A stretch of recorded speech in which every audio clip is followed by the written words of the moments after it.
Bonjour à toutes et à tous, nous sommes ici aujourd'hui pour notre chronique RH Nouveau Métier, accompagnée de notre coach Annick Rowen du cabinet RH7 Conseil.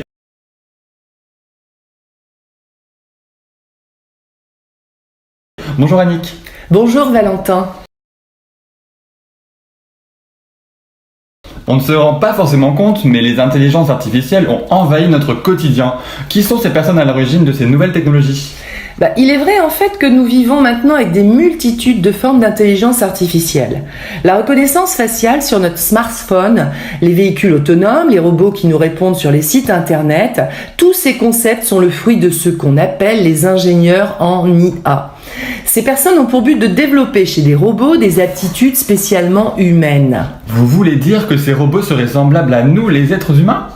En théorie, c'est ce qui est recherché. Seulement, nous sommes dotés d'émotions, d'empathie et surtout, nous commettons des erreurs.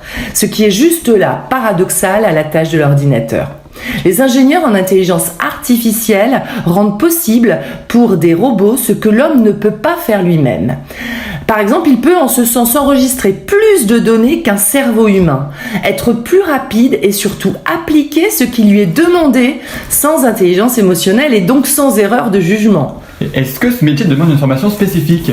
En effet, il existe de plus en plus de formations liées à l'intelligence artificielle, en particulier dans l'ingénierie et les sciences de l'informatique. Vous savez, ce sont en général des cursus assez longs. Et y a-t-il des risques du coup des enjeux à développer l'intelligence artificielle ? Oui, il y a des enjeux éthiques et moraux qui sont développés dans l'expansion de l'intelligence artificielle. Par exemple, comment garder le contrôle de ces ordinateurs ?